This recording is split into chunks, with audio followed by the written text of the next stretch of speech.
दोस्तों, जिस प्रकार से मेरठ का वैश्वरव हत्याकांड सामने आया और ये हत्याकांड आया, और तो और आपको मैं बता दूं कि जो गाजियाबाद का कॉफ़ी कांड है वो भी आया। बहुत सारे ऐसे कांड हैं जो कि लगातार आते ही जा रहे हैं और कहीं ना कहीं इंसान के जिस प्रकार से उसकी ज़िंदगी चल रही है उस पर सवाल निशान बनते जा रहे हैं। आखिर इंसान अपना घर बसाए या ना बसाए। दोस्तों, इसी प्रकार से एक और हत्याकांड सामने आया जहां पर एक पत्नी अपने पति की सिर्फ इस बात के लिए जान ले लेती है कि वह सिर्फ उस पर बहुत ही बुरा शक किया करता है। अब यह शक सच था या झूठ, इसके बारे में तो अभी पुलिस और परिवारजन इस बात का निश्चय नहीं कर पाए, लेकिन जिस प्रकार से वह कांड हुआ, यहाँ पर लोगों की सजगता के कारण जब उस लाश का पोस्टमार्टम कराया गया, यानी कि उसकी जब पीएम रिपोर्ट आई, तब जाकर पता चला अरे ये तो हत्याकांड इसकी अपनी पत्नी ने किया है। इस पूरे मामले को जानकर वहाँ परिवारजनों के हाथ पैर उखड़ गए और बार बार वो कह रहे थे कि हमें इसकी पत्नी पर पहले से ही शक था। हम लोग इसको बार बार मना करते बेटा लव मैरिज मत कर, लेकिन उसने तो लव मैरिज कर ली थी और अब उस लव मैरिज के चलते ही वह बिजनौर में आके रहना शुरू कर दिया। लेकिन अब यहाँ पर जब उसकी पत्नी उसके साथ इतना भयानक कांड करती है तो सभी लोगों के हाथ पैर फूल जाते हैं। दोस्तों, आखिर क्या था वह कांड, कैसे एक पत्नी ने अपने पति की जान ले ली, आप इस पूरे मामले को जानकर वाकई में हैरान रह जाने वाले हैं। दोस्तों, आइए जानते हैं पूरे मामले में क्या क्या हुआ है। नमस्कार, आदाब, सत श्री अकाल दोस्तों, स्वागत है आपका हमारे यूट्यूब चैनल किस्से क्राइम की। और दोस्तों, आपसे प्यार भरी गुजारिश, आगे बढ़ने से पहले हमारे चैनल को सब्सक्राइब करना, नोटिफिकेशन की बेल को दबाना बिल्कुल ना भूलें। दोस्तों, हमको फेसबुक पर फॉलो अवश्य कर लें। और आज का बेहद ही हैरान करने वाला मामला सामने आया है बिजनौर उत्तर प्रदेश से।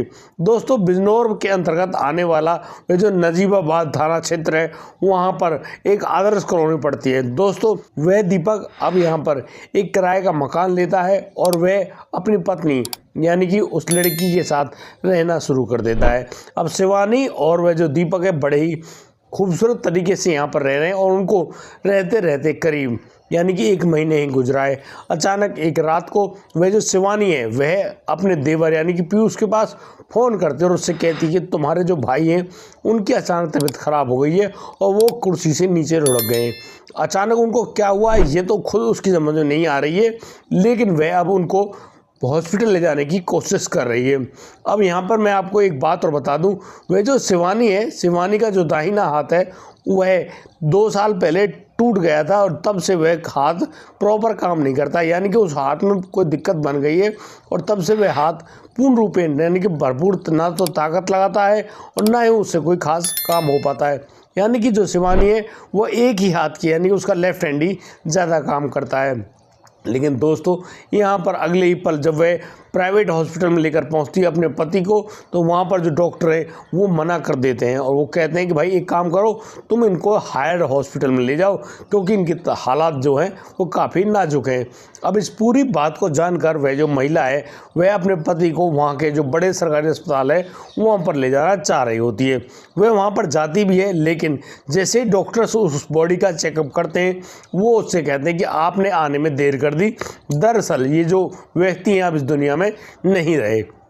जैसे ही शिवानी इस बात को सुनती है बहुत ही बुरी तरह से रोने लगती है, यानी कि घबरा जाती है और बहुत ही अजीब अजीब तरह की चिल्लाने की आवाज़ उसकी आने लगती है। भाई दुख तो है ही, किसी औरत का सुहाग उसकी आंखों के सामने ही उजड़ गया हो, उसको कितना भारी दुख होगा।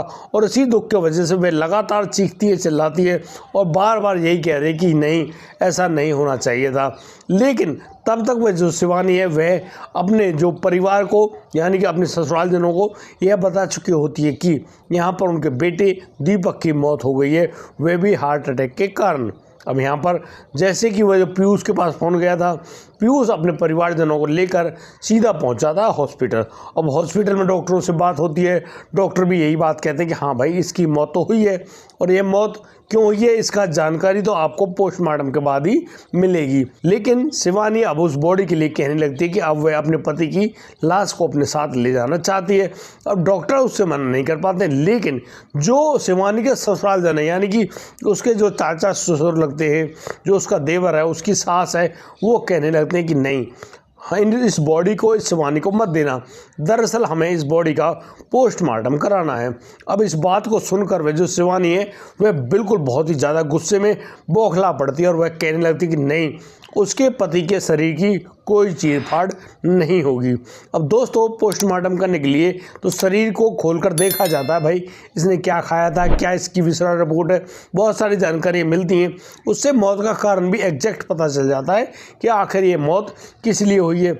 अब यहाँ पर पोस्टमार्टम के लिए जिस प्रकार से शिवानी मना कर रही है, इस बात को लेकर अब शिवानी के जो ससुरालजन है वो पुलिस के पास फ़ोन कर देते हैं। और दोस्तों नजीबाबाद थाना क्षेत्र की जो पुलिस है वह सीधी पहुंचती है उस सरकारी अस्पताल, और वहां जाने के बाद वो शिवानी से कहते हैं कि आप शांत रहिए, देखो किसी व्यक्ति की मृत्यु हो गई है और जब उसकी मृत्यु पर सवालिया निशान उठ रहे हैं तो फिर उसकी पोस्टमार्टम रिपोर्ट तो हो जानी चाहिए। भाई वो अब जिंदा तो है नहीं, लेकिन उसके शरीर से मालूम तो चल जाएगा आखिर मुख्य कारण क्या है। इस बात को जानकर अब शिवानी ज़्यादा मना नहीं कर पाती, लेकिन वह अपने मुंह को ढककर वहीं पर बैठ जाती है। दोस्तों अब पुलिस वहां पर उस बॉडी को, यानी दीपक की बॉडी को पोस्टमार्टम के लिए डॉक्टर्स के पास भेजती है। डॉक्टर्स का एक पैनल आता है और अब वो पैनल यानी कि उस आदमी की लाश की पीएम रिपोर्ट यानी कि पोस्टमार्टम कर रही होती है। दोस्तों पोस्टमार्टम रिपोर्ट जैसे ही सामने आती है वहाँ पर बहुत ही अहम मतलब कि ऐसे सुराग मिलते हैं जिन्हें जानकर मतलब आप लोग भी दंग रह जाएंगे। दरअसल यहाँ पर जिस प्रकार से शिवानी ने बताया था कि उसके पति को हार्ट अटैक आया है, यहाँ पर उस दीपक की मौत हार्ट अटैक होने से नहीं हुई, दरअसल उसका गला घोटकर उसकी हत्या कर दी गई थी। और तो और मैं आपको बता दूं, उसको जो उसने खाने में खाया था उसमें यानी कि गहरे नशे की गोली भी दी गई थी। अब इस पूरी बात जैसे उन ससुरालजनों के सामने आती है, पुलिस के सामने आती है, और पुलिस बिल्कुल भी देर नहीं लगाती है और उस शिवानी को गिरफ्तार कर लेती है। यानी कि जो महिला लगातार पोस्टमार्टम कराने के लिए मना कर रही है, आखिरकार वही महिला अब पुलिस की गिरफ्त में आ गई है। अब पुलिस उस शिवानी से पूछने लगती है कि हाँ जी बताइए क्या कहना चाहती हो आप। अब इस शिवानी जो है वह फूट फूट कर रोने लगी है और बहुत ही ज़्यादा अजीब स्थिति है उसकी, पता नहीं उसकी स्थिति क्यों ख़राब हो रही है। अब जो पुलिस है उसको वहाँ से लेकर सीधी पहुँच जाती है पुलिस थाने। अब पुलिस थाने में उससे जब पूछताछ होती है तब तक उस जो शिवानी के ससुरालजन है यानी कि वो पीयूष की मम्मी और उसके जो चाचा वगैरह जो भी हैं सभी लोग थाने में आ जाते हैं और यहाँ पर पुलिसकर्मियों से कह रहे होते हैं कि साहब उनको भी तो बता दो दरअसल शिवानी क्या कहना चाहती है। अब दोस्तों शिवानी क्या कहना चाहती है उसके बारे में आप लोग भी जानकर हैरान रह जाएंगे, लेकिन उससे पहले मैं आपको उस दीपक के बारे में भी खास बातें बताना चाहूँगा। दरअसल ये जो दीपक है, ये दीपक पहले सीआरपीएफ की जो परीक्षा उसको पास कर चुका था और तो और उसने उसकी ड्यूटी भी ज्वाइन कर ली थी। अब वह यानी कि सीआरपीएफ में, लेकिन उसको सीआरपीएफ की जो नौकरी है वो पसंद नहीं आती है। दरअसल ये जीडी की नौकरी होती है। अब यहाँ पर वह परेशान है, उसको सोच रहा होता है यार कोई नौकरी ऐसी हो जो ऑफिशियल टाइप की हो। अब यहाँ पर वह और भी ज़्यादा प्रयास करता है और अचानक से उसको जानकारी मिलती है कि रेलवे में टेक्नीशियन पद पर काफ़ी ज़्यादा नौकरियाँ निकली हैं। अब वो टेक्नीशियन पद पर अपनी अप्लाई कर देते हैं और बड़ी खुशी की बात ये होती है दीपक की रेलवे में सरकारी नौकरी लग जाती है और वह भी टेक्नीशियन के पद पर। अब तो भैया वो बड़े ही अच्छे ऑफिस में बैठते हैं और उनकी बड़ी अच्छी जॉइनिंग हो जाती है। और तो और सबसे ज़्यादा खूबसूरत बात होती है उनको क्षेत्र भी बिजनौर का मिलता है, वहीं पर रहकर वो अपनी नौकरी को भरपूर अच्छे ढंग से किया करते हैं। लेकिन दीपक की करीब 1.5 साल पहले एक शादी समारोह में एक लड़की से मुलाकात होती है। दरअसल यह जो लड़की होती है लड़की शिवानी होती है और शिवानी इतनी सुंदर है, उसकी सुंदरता को देखकर कहीं ना कहीं दीपक उसको अपना दिल दे बैठ जाता है। और दोस्तों जिस प्रकार से दीपक उससे दोस्ती करना चाहता है, उससे शादी करना चाहता है, वह अपने परिवार को भी बताता है। अब दीपक का जो परिवार है वह इस बात को मान जाता है, भाई अब नौकरी तो लग गई लड़के की, इसके लिए रिश्तों की कोई कमी नहीं है, लेकिन यदि लड़का अपनी मर्जी से कोई अपना शादी करना चाहता है तो भाई करने दो। और दोस्तों अब तो बराबर बरादरी की बात थी, बस उस लड़के की उस शिवानी से शादी करा दी जाती है। अब दीपक शिवानी को अपने साथ रखता है। और दोस्तों बड़ी ही खूबसूरत बात तो ये होती है कि दीपक को करीब 6 महीने का बच्चा भी होता है, यानी कि शिवानी माँ बन चुकी है और उसकी गोद में 6 महीने का बच्चा भी है। अब उस बच्चे को लेकर वो जो दीपक है वह शिवानी के कहने पर आ जाता है बिजनौर के उस आदर्श कॉलोनी में, और आदर्श कॉलोनी में किराए पर एक मकान को लिया जाता है और वहाँ पर वह दीपक अपनी पत्नी के साथ रह रहा होता है पिछले 1 महीने से। लेकिन कहीं ना कहीं उस दीपक को ऐसा लग रहा होता है यार उसकी जो पत्नी है उसको धोखा दे रही है। दरअसल वह दीपक ये बात कहना चाहता है कि उसकी जो पत्नी है उसके किसी अन्य युवक से एक्स्ट्रा मैरिटल अफेयर्स हो गए। अब जिस प्रकार से उसके ये अवैध संबंध बने हैं वह बार बार अपनी पत्नी पर संदेह करता है, बार बार उससे पूछताछ करता है और इसी पूछताछ में कई बार उनके बीच में बड़ा झगड़ा भी बन गया। यहाँ पर वह शिवानी और दीपक दोनों एक दूसरे से बातचीत करना भी छोड़ देते हैं। और दोस्तों जिस हिसाब से उनका ये बोलचाल बंद हो गई है, बातचीत करते नहीं, लेकिन वो लोग एक ही घर में रह रहे होते हैं।